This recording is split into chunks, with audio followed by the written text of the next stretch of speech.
party that you've been running for the chair of. Now, how far across the state have you gone, and what do people say? So through Zoom, I have been everywhere. Right. It's really weird. There are no in-person meetings. There was one this last week in Ardmore, and I offered to come down. And here's what they said, literally.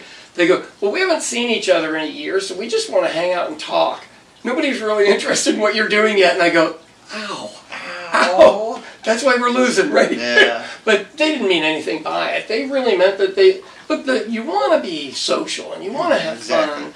But over this next couple of months, we're going to get through debates. The first debate is the 15th of next month. And then there's another one. It'll be on Zoom. It's called the CD Convention I'll watch it. Debates. So it's congressional districts. The heads How many people are running now? So there is 4 of us. Now there is Mike Workman, who announced first, who he has problems with so many people in the party, he really never ends up in anything. And so I stay out of that. Because I don't really know the deal. Kind of reminds me of Tom Gill. Yeah, well... He runs for everything. Yeah. And never gets anything. Consummate runner, consummate candidate. Yeah. Then there's Christine Bird, who worked for the party forever. And she ran last time, and people thought there was some wonky stuff with the votes. And they counted the votes at the convention, and there were more votes than people. And so the next day they were supposed to do it again in the morning, and they just called it. And so she was out, and the Miss Andrews, Alicia Andrews, was in. And so it's Alicia, Christine, and myself, and Workman. Okay. And so in the debates, I know at least 3 of us will be there. And look, it'll be civil. We're it's one of those deals. We're all deals. the same team, really. Yeah, you go in and go, look, hey, how do we make the party better? Yeah.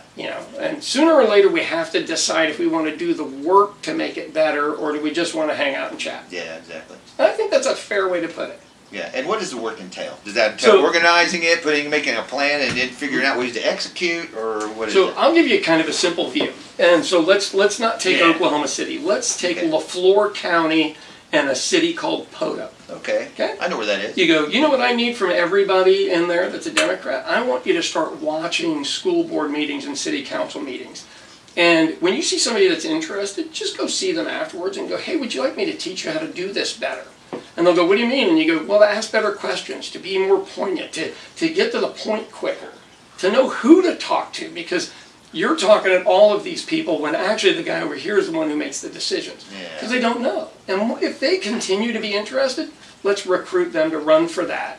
And what I would like to do is go out and raise the money at the state level to pay for their campaign. And recruited somebody at a meeting, they would be more interested. And then you could mentor them through it. And we'd have to figure out a way to safely mentor.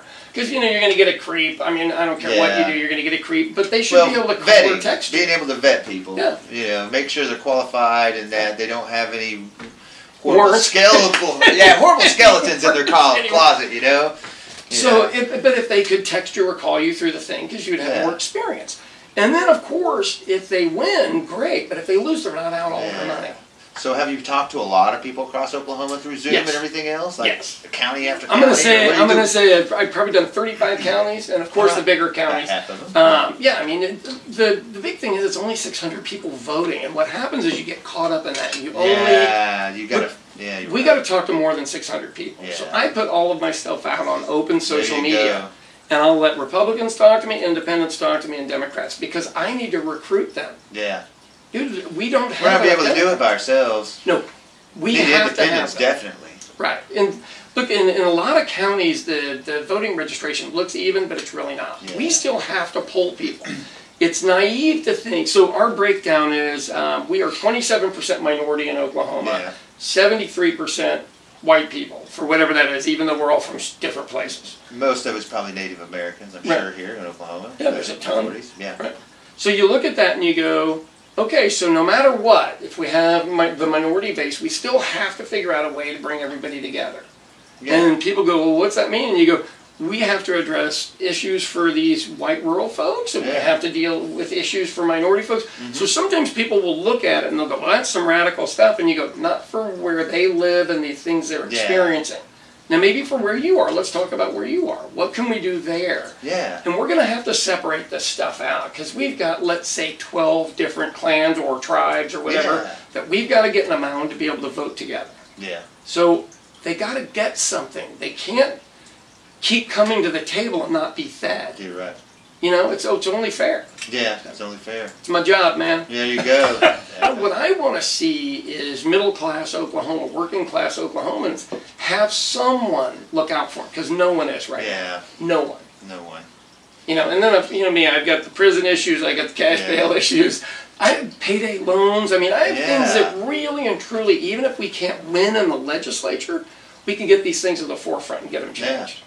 Yeah. And so the debate is? So the 15th on Zoom, 15th.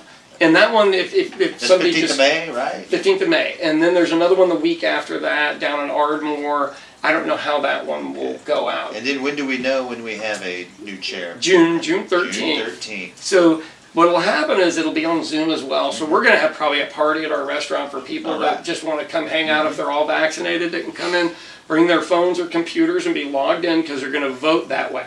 All right. Isn't it weird? Oh, that's, there you go. And so you have a code and you punch your code in and that's yes or no or yes or no.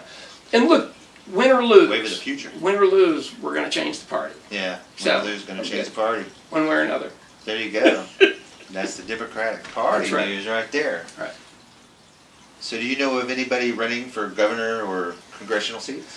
So here's the thing. There are 3 people that have told another former governor that they're looking at running for governor, and all 3 can self-finance. 2 of the 3 have personalities and names that we would know.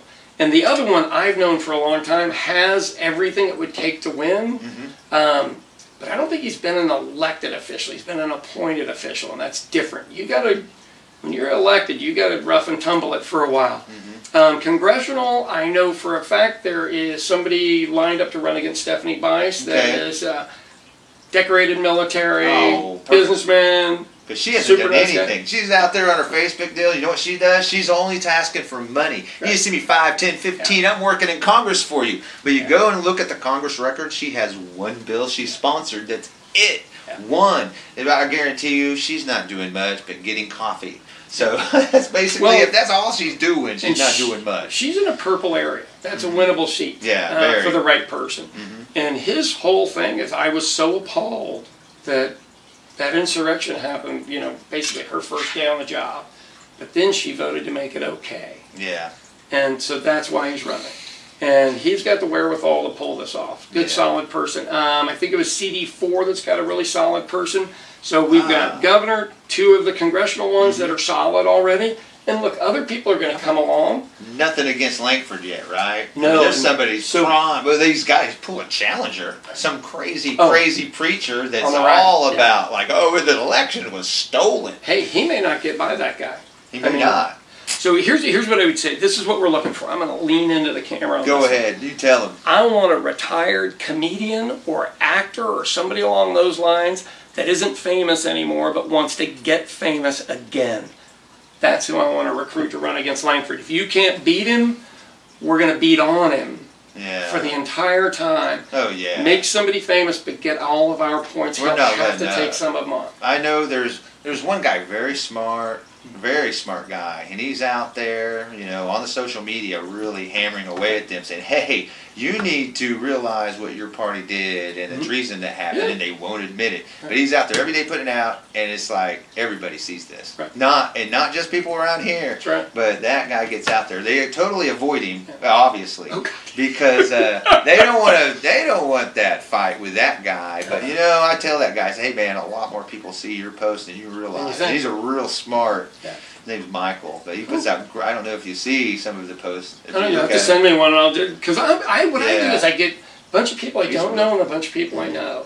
And what I notice is the algorithms in Facebook have changed it a little bit. If you go to like the like any of the senators' page, you know, Bice or Langford or Inhofe, he's on there with, and it's basically, hey, when are you going to recognize that there was an insurrection at the Capitol and that your party is responsible?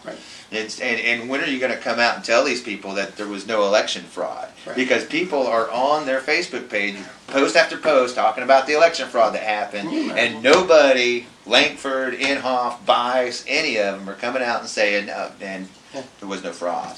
So it's sad. Sad. You know what I like most about Joe Biden? What's that? Boring. Boring. Goes to work every day, does his work, goes home. That's why they were asking that. The one question was, how come we don't see him on Twitter? You know, well, that's because he's working on behalf of the American people. But so I think we're going to have a fairly good lineup. But I seriously, any of you out there, contact me personally if you know somebody that fits those qualities, because I would like to have a street brawl on that one. What I always do is like trudge along, and I just keep after it, and that's where this county commission thing is. You know, when I walk in there this past week, they were like, "Oh, you know, he's one of them." Yeah. But I'm always polite. Yeah. I'm always dressed. I Well, speak well, they dread you because you punch back and punch hard. Yes, so I don't mess around. Yeah, and that's what it is. I mean, even not physically, Right, but I'm yeah. talking in the political realm of getting up there and presenting yourself and everything else. I present cases. You do great. Thank you. And that's why they can't stand it. I'm okay with it. And it is. Cool, man. Yeah. Damn, that's about all I got. That's It's a good one today. Awesome. Yeah, it was a pretty decent show, I think. Man, it's always a great time to have you on here, man. I love having you on the show, and I've got to tell you, and this will make the cut. My shows with you on it, some of the best ones I had. Even that last one we did, I did a show with him. I tried 2 cameras. It didn't work out great. Still got great ratings. Look, we've got to practice to get good at stuff. Yeah, I got to get practice. And you got to be willing. Try new things. I can't tell you how many times I had cameras turned off, lens cap on. Yeah. And you know, I'm using a remote. Wait a minute, hold on. Is the mic on? I gotta make sure that mic's on, because man, I've done shows where that whole mic was off and go, oh my god, I got to redo the whole thing. I've been there. Yeah. I've done every one of those. And look, that's how you get good at it. Mm-hmm. You know, eventually you just have a checklist, and you're. You know, at the beginning of speech classes or whatever I took, it was all stammering, not being able to flow, a lot of and ums and just starting and stops, and you don't get the flow going. And so now, but yeah, through practice and persistence, it just flows right off, just like you do, Sean. I mean, seriously, you're an inspiration, man. I mean, you are a leader that people should look up to. I hope so. And you are, man. You're something people should want to emulate. Seriously, I really believe that in you, and I would follow you wherever you went because of those skills you have. I'm trying. I really believe. We're going to leave this a better place. Yeah, I believe you, and I believe you want that, and I believe that you have the ability to actually make it happen, Sean. I really do. So, man. Thanks for being on the show today. Thank I really you. do. This is Across the Desk, and we'll see you next week.